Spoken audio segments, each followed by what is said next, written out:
Subhanallah walhamdulillah la ilaha illallah Subhanallah walhamdulillah এই দুনিয়ার পরিসম্পদ কে করেছে দান মাটির দেহে ঝলর করে মাটির দেহে ঝলর করে কে দিয়েছে পার সে যে তোমার আমার মহান প্রভু আল্লাহ মেহেরবান সুবহানাল্লাহ ওয়ালহামদুলিল্লাহ লা ইলাহা ইল্লাল্লাহ সুবহানাল্লাহ ওয়ালহামদুলিল্লাহ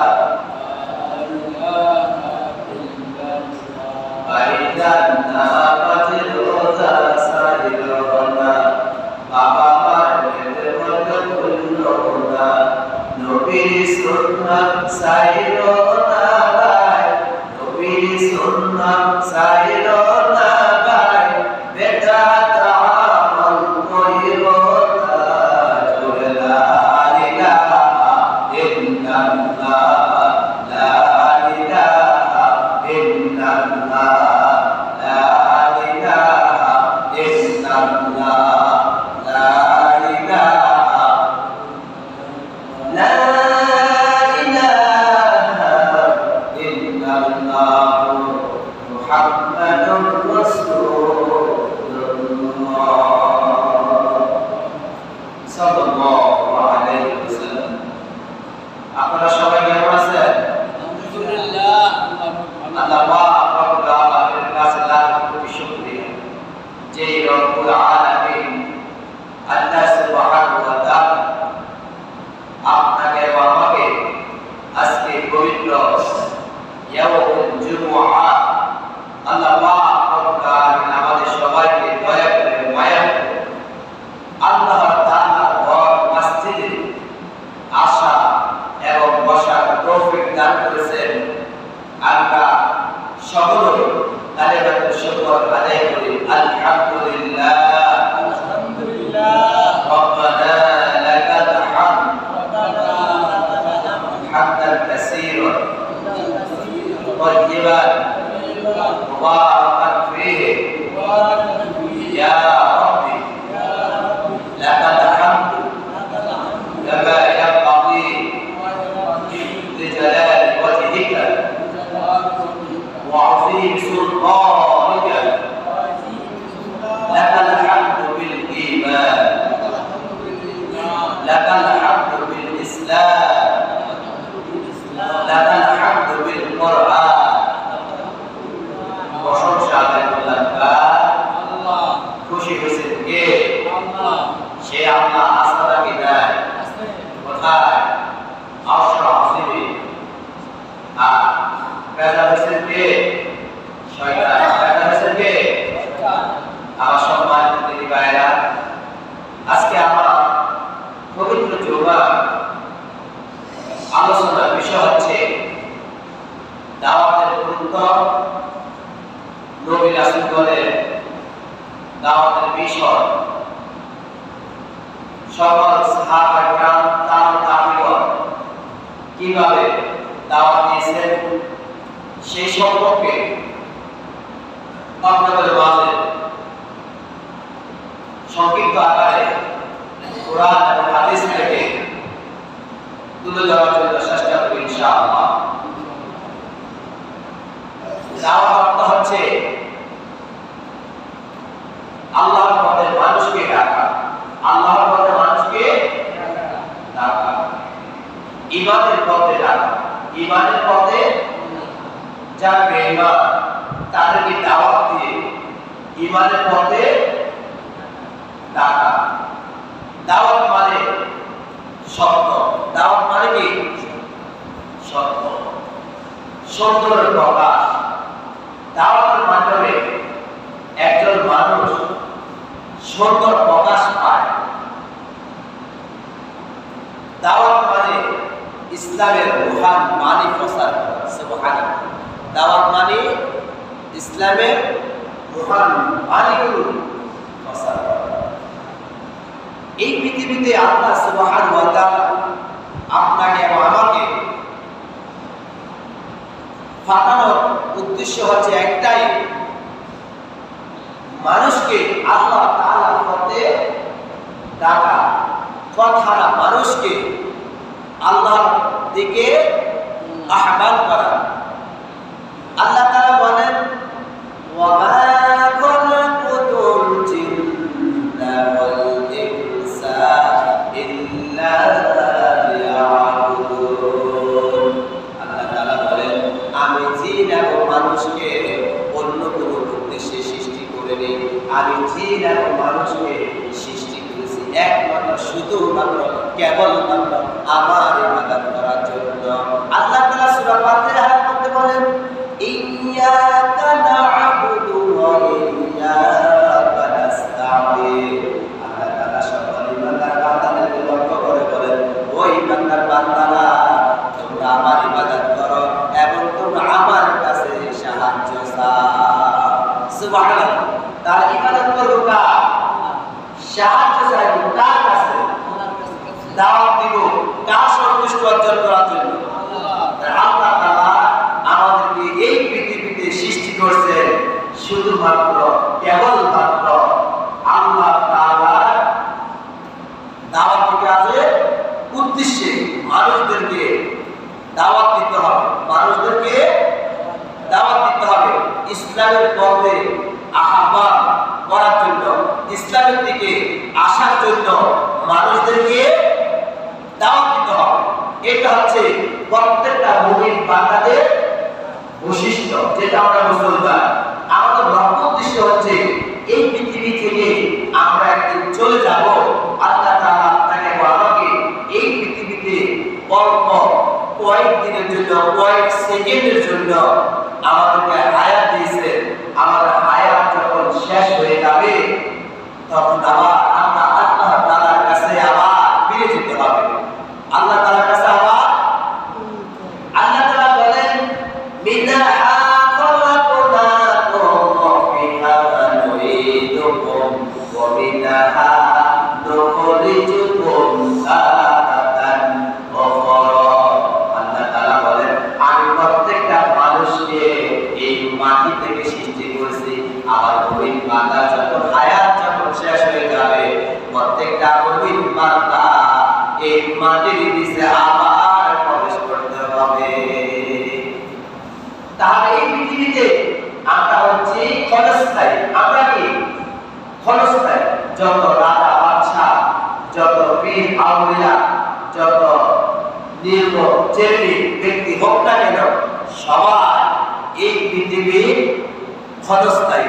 আমরা আল্লাহ তাআলার কাছে আবার ফিরে যেতে হবে। আল্লাহ তাআলার কাছে আবার, তাহলে আমরা আল্লাহ তাআলার কাছে যে ফিরে যেতে হবে, আমরা কি নিয়ে যাব? কষ্ট আসে না? যদি আমরা এই পৃথিবীতে যা কয়েকদিন আমরা হায়াত পেয়ে থাকি, যদি এই হায়াতটুকু যদি কাজে লাগাতে পারি, তাহলে আশা করা যায় ইনশাআল্লাহ আমরা সবাই জান্নাতে যেতে পারব।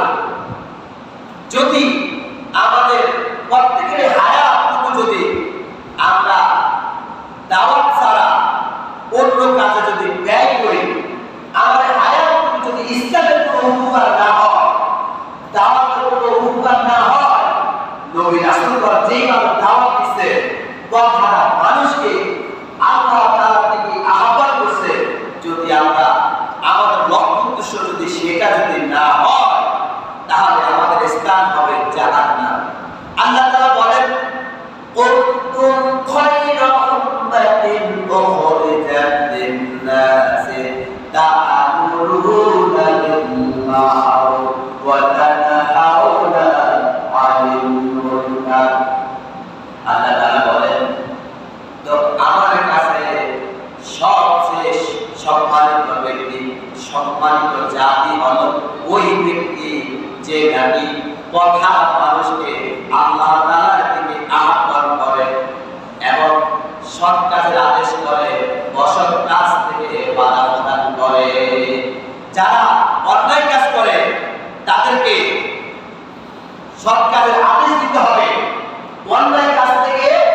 বাধ্যতা করতে হবে ইনশাআল্লাহ। আমার সম্মানিত দিদি ভাইরা, এই দাওয়াত সকল সাহাবায়ে কেরাম তাবেঈগণ দিয়েছেন। নবী রাসূলগণ দাওয়াত দিতে গিয়ে তায়েফের ময়দানে পা থেকে মাথা পর্যন্ত নিখণ্ডিত হয়ে গেছে।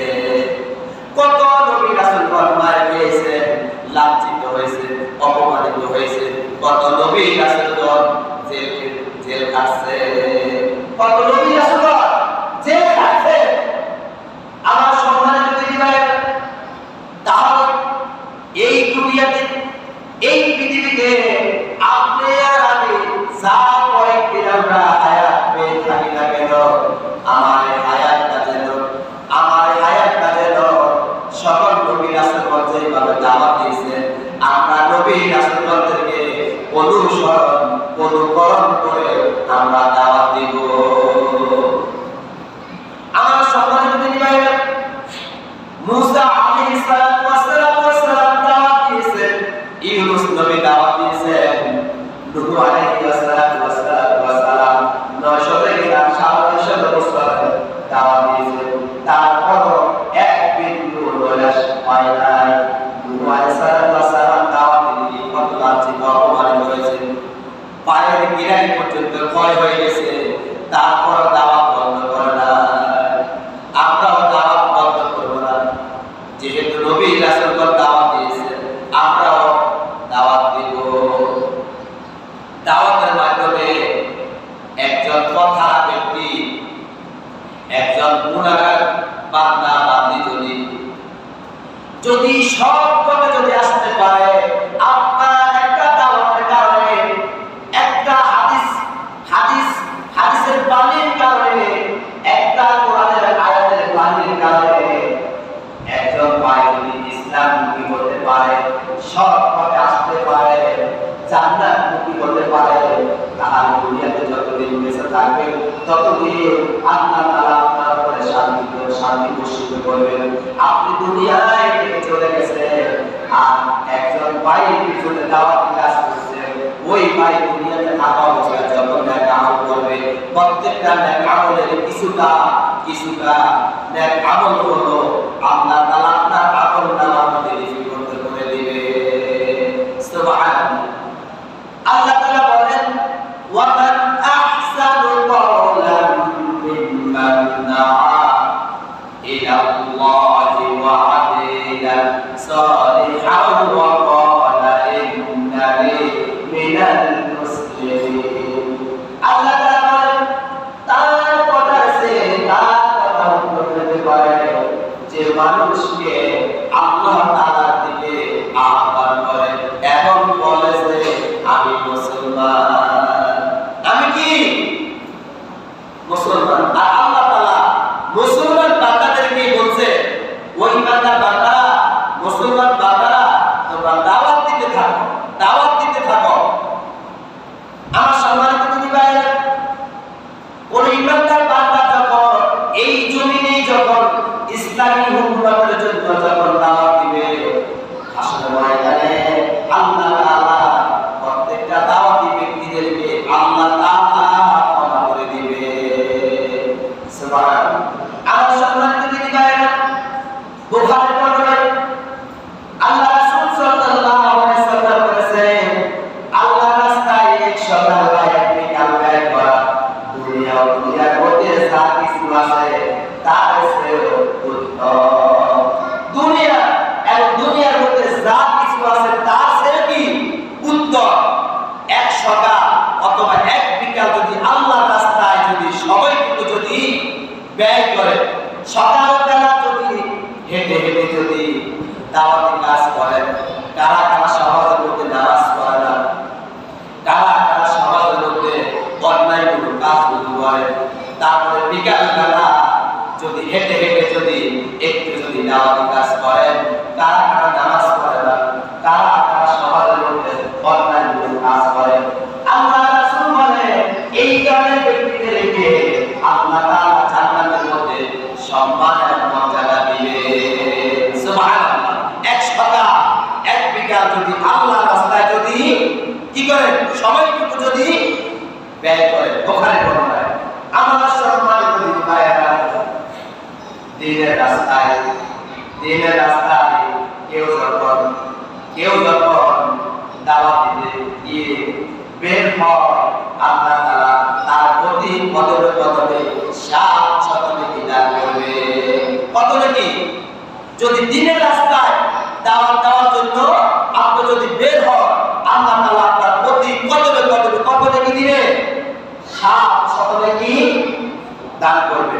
আমার সম্মানিত ভাইয়েরা, এবং যে ব্যক্তি দিনের রাস্তায় দাওয়াত দেওয়ার জন্য বের হবে, আল্লাহ তাআলা তার জন্য জান্নাতের মধ্যে 700 গুণ দরজা বৃদ্ধি করে দিবে।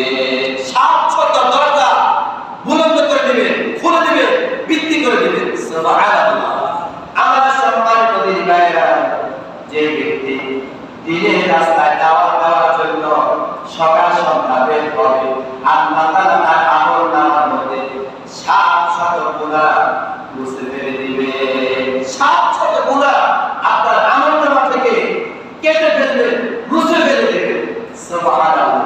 তার এক সকাল যদি, এক বিকাল যদি আল্লাহর রাস্তায় যদি দাওয়াত দিতে যদি বের হয়, বা দোকানে গেছেন চা খাওয়ার জন্য, কয়েকজন বন্ধু মিলে গল্প গুজব করতেছে, এর ফাঁকে যদি আপনি যদি একটু 1 মিনিট অথবা 2 মিনিট যদি দাওয়াতি কাজটা করেন, এখানেও আপনি অনেক সওয়াব পেয়ে যাবেন।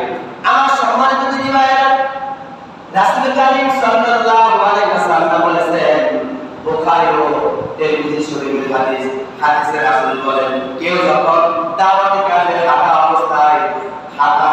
অবস্থায় রাস্তায় ধুলাবালিও পায়ে লাগে, তাহলে সেই ধুলাবালি কখনো জাহান্নামের আগুন স্পর্শ করবে না। সুবহানাল্লাহ। আপনি দাওয়াত দিতে গিয়ে বের হইছেন, এখন আপনার পায়ে ধুলাবালি লাগতে পারে, জাহান্নামের মধ্যে এই ধুলাবালি গুলো জাহান্নামের আগুন স্পর্শ করবে, 70 হাত দূরে সরে যাবে। জাহান্নামটা কি 70 হাত দূরে সরে যাবে। কেন? দাওয়াত দেওয়ার কারণে। কেন? দাওয়াত দিও ইনশাআল্লাহ। আমার সম্মানিত ভাইরা, দাওয়াত থাকবে তো দিন থাকবে, আর দাওয়াত যদি না থাকে দিনও থাকবে না। আর দিন না থাকলে পুরা পৃথিবীটা ধ্বংস হয়ে যাবে। দাওয়াত থাকার কারণে, আলেম ওলামা থাকার কারণে, হাফেজে কোরআন থাকার কারণে, বুজুর্গ ব্যক্তিগণ থাকার কারণে, আজকে তাহাজ্জুদ গুজব করার কারণে, আল্লাহওয়ালা ব্যক্তি থাকার কারণে আজকে এখন পর্যন্ত ইসলাম টিকে আছে। আমরা টিকে আছি। যদি আজকে দাওয়াত না থাকতো তাহলে আমরা ধ্বংস হয়ে যেতাম। যেহেতু মুসলমানের সংখ্যা কি কম নাকি বেশি? কম। মুসলমানের সংখ্যা কি কম, ইহুদি খ্রিস্টানদের সংখ্যা বেশি, কিন্তু তাদের ওয়েবসাইটগুলো বেশি। ওয়েবসাইটগুলো কি? তারা ওয়েবসাইট, ইন্টারনেট এবং গুগল এবং বিভিন্ন ইন্টারনেটের মাধ্যমে তারা দাওয়াতি কাজ করে থাকে। আর ইহুদি খ্রিস্টান যারা, এরা এই ইন্টারনেট এবং ওয়েবসাইট, যে সমস্ত ওয়েবসাইটগুলো আছে, এই ওয়েবসাইটগুলোর মাধ্যমে তারা দাওয়াতি কাজ বেশি বেশি করে, যেটা আপনি জানেন না, আমিও কি জানি না। তার সংখ্যাও বেশি, কিন্তু মুসলমানের সংখ্যা কম। মুসলমানের সংখ্যা কম হলো মুসলমানের মধ্যে কি প্রাচুর্য আছে, ইমানের হালত মজবুত আছে, এবং তারা সব সময় তাকে অবলম্বন করে, এবং তাদের বিশ্বাস আছে যে একদিন হলো আমি জান্নাতে যাবো ইনশাআল্লাহ। এখানে আমার সম্মানিত ভাইরা, এই পৃথিবীতে আমরা একদিন ছিলাম না, একদিন থাকবো না। যা কয়েকদিন আমরা বেঁচে থাকি না কেন, যতদিন বেঁচে থাকি ততদিন সকল সাহাবায়ে কেরাম, তাবিঈগণ যেভাবে দাওয়াত দিয়েছে, আমরা ওইভাবে রাসূলের তরিকা অনুযায়ী আমরা দাওয়াত দেওয়ার জন্য সবাই চেষ্টা করব ইনশাআল্লাহ। আমরা সবাই একটু মহব্বতের সহিত জিকির করি, লা ইলাহা